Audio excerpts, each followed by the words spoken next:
చూసినట్టయితే like gear knobs కానీ, ఈ స్టీరింగ్ కానీ, ఈ సీటింగ్ కంఫర్ట్ కానీ, ఏరోప్లేన్ లో కూర్చున్నట్టు ఒక ఫీల్ కానీ కోసం ఇచ్చారు. ప్లస్ ఇక్కడ కూడా క్యాప్ స్విచెస్ వస్తాయి మనకి. లైక్ మనం ఇక్కడ లైక్ టచ్ స్క్రీన్ వస్తుంది, స్టార్ట్ చేయొచ్చు మనం వెహికల్ ఇక్కడ నుంచి. ఇక్కడ స్టార్ట్ అయితే స్క్రీన్ స్టార్ట్ అయిపోయింది. యాక్చువల్లీ మళ్ళీ బ్రేక్ ఇంకొక ట్యాప్ చేసినాం అనుకోండి వెహికల్ స్టార్ట్ అయిపోయింది అనమాట.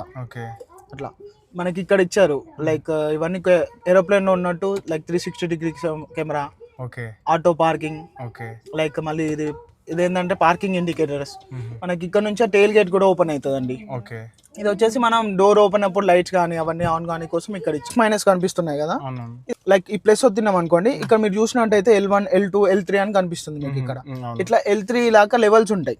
ఈ లెవెల్స్ లో ఏమైతాయి అంటే మనకి బ్రేకింగ్ L1 లో అనుకోండి, లైక్ యాక్సిలరేషన్ మీకు వెళ్ళి ఒక లైక్ ఫుట్ తీసేసాం అనుకోండి, లైక్ స్లైట్ గా బ్రేక్స్ పడుతుంటాయి. అదే మనం లెవెల్ 2 లో ఉన్నాం అనుకోండి, ఇంకొంచెం హార్డ్ గా బ్రేక్స్ అప్లై అవుతాయి అనమాట. అదే L3 అవుతున్నాం అనుకోండి, హైయెస్ట్ లైక్ అందులో రీజన్ అనేది చాలా జరుగుతుంది L3 లో.